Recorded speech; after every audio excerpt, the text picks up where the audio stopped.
L'invité de France Info ce matin est Marine Le Pen, vice-présidente du Front National. Bonjour. Bonjour. Alors Nicolas Sarkozy menace de déchoir de la nationalité française toute personne d'origine étrangère qui porterait atteinte à un membre des forces de l'ordre. Le ministre de l'Intérieur, Brice Hortefeux, lui, veut même étendre cette possibilité de déchéance de la nationalité pour les cas d'excision, de traite d'êtres humains ou de délinquance grave.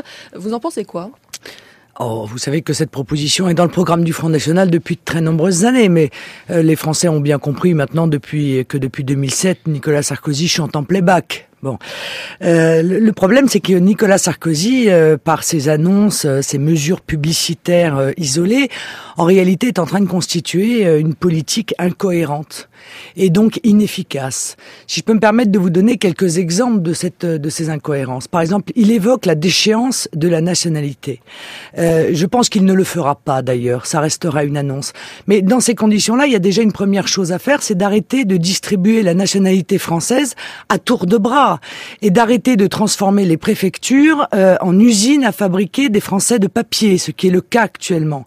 Le 21 juin, j'ai saisi M. Besson pour savoir exactement combien il y avait eu de régularisation de clandestins, par exemple, en France, parce que les chiffres que j'ai sont à hauteur de 50 000, ce qui est considérable. Il a refusé de me répondre. Je vais saisir dès demain la CADA pour obtenir ces éléments. Bon, un autre exemple. Il évoque, par exemple, la responsabilité pénale des parents d'enfants délinquants mineurs. Mais il y a déjà quelque chose qui existe depuis bien longtemps, c'est la responsabilité civile.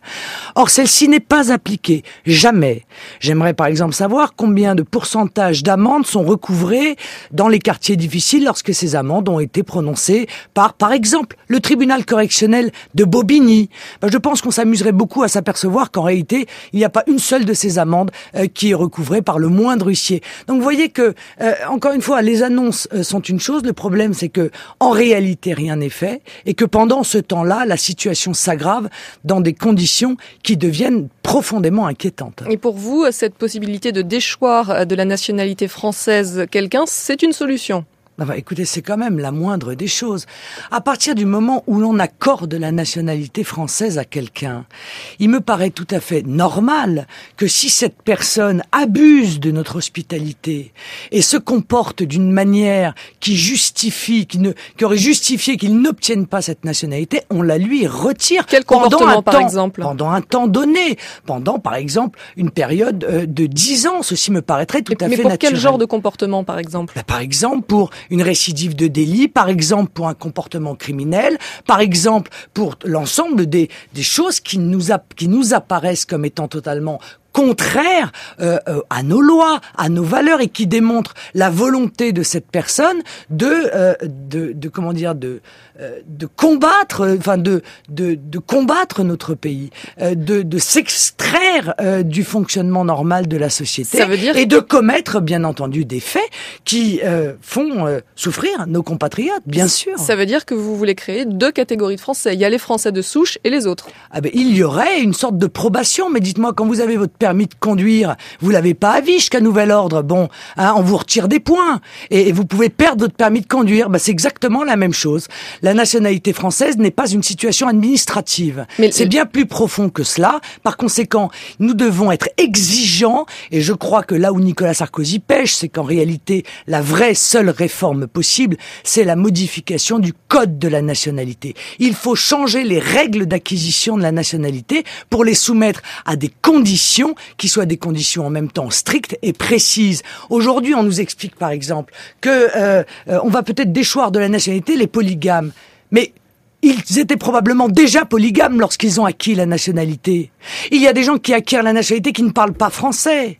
Et on va leur donner des cours de français. Eh bien non, il y a des conditions à mettre en place qui doivent être des conditions strictes pour protéger le peuple français. C'est aussi simple que cela et ça n'apparaît pas scandaleux dans beaucoup d'autres pays du monde. Et cette protection du peuple français, elle est aussi dans la Constitution, dans l'article 1er qui assure l'égalité devant la loi de tous les citoyens sans distinction de race, d'origine ou de religion. C'est la raison pour laquelle il faut réformer le code de la nationalité et soumettre l'acquisition de la nationalité à des conditions, encore une fois, strictes et précises et évoquer dans ce code de la nationalité la possibilité de déchoir de cette nationalité pendant un temps de probation, ceux qui auraient, encore une fois, abusé de notre hospitalité. Vous associez toujours immigration et délinquance. Bah, écoutez, c'est pas moi qui l'associe, madame, ce sont les chiffres. Et quels chiffres? Il n'y a pas de statistiques ethniques écoutez, non, en mais France. pourquoi? C'est pas le problème.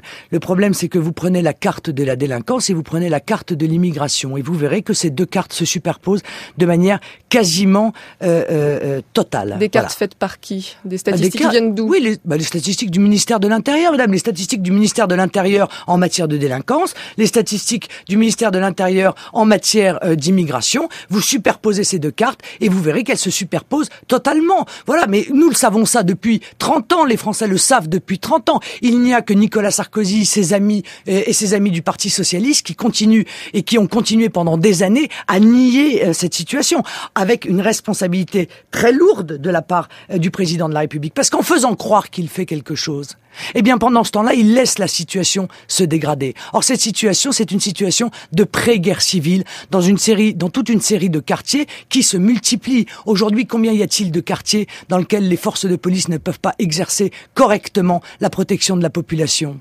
Il y en a probablement le double que quand Nicolas Sarkozy a été chargé de la sécurité, c'est-à-dire il y a 8 ans. Voilà. Aujourd'hui, la France se tribalise. On assiste à des véritables razzias, à des guerres territoriales, à des guerres de représailles, à un véritable terrorisme urbain. Et pendant ce temps-là, que fait Nicolas Sarkozy? Eh bien, il a supprimé 12 000 policiers et gendarmes depuis 2002. 12 000 policiers et gendarmes. Alors justement, est-ce qu'il ne suffirait pas de rétablir les effectifs policiers? Ce serait peut-être suffisant, pas besoin de loi supplémentaire. Mais bien sûr qu'il n'y a pas besoin de loi supplémentaire. Déjà, appliquons les lois aujourd'hui. Écoutez, on a l'impression de vivre... Vous savez ce film, on a l'impression de vivre le film Un jour sans fin. Chaque matin, on se réveille, on a l'impression de revivre la même journée. Alors, on a une nouvelle loi. C'est la 20e loi en matière de sécurité depuis 2002. Il faut appliquer les lois. Il faut réarmer moralement la police et la gendarmerie. Parce qu'aujourd'hui, on les a désarmés moralement. Voilà. Aujourd'hui, la seule décision que prend Nicolas Sarkozy pour aider les forces de police, c'est de mettre un contrôleur de vitesse sur les voitures de la BAC. Non mais sérieusement, est-ce qu'on va arrêter d'humilier les forces de l'ordre et est-ce qu'on va leur donner véritablement les moyens et les ordres pour lutter contre les délinquants? Merci Marine Le Pen, vice-présidente du Front National, invitée de France Info ce matin.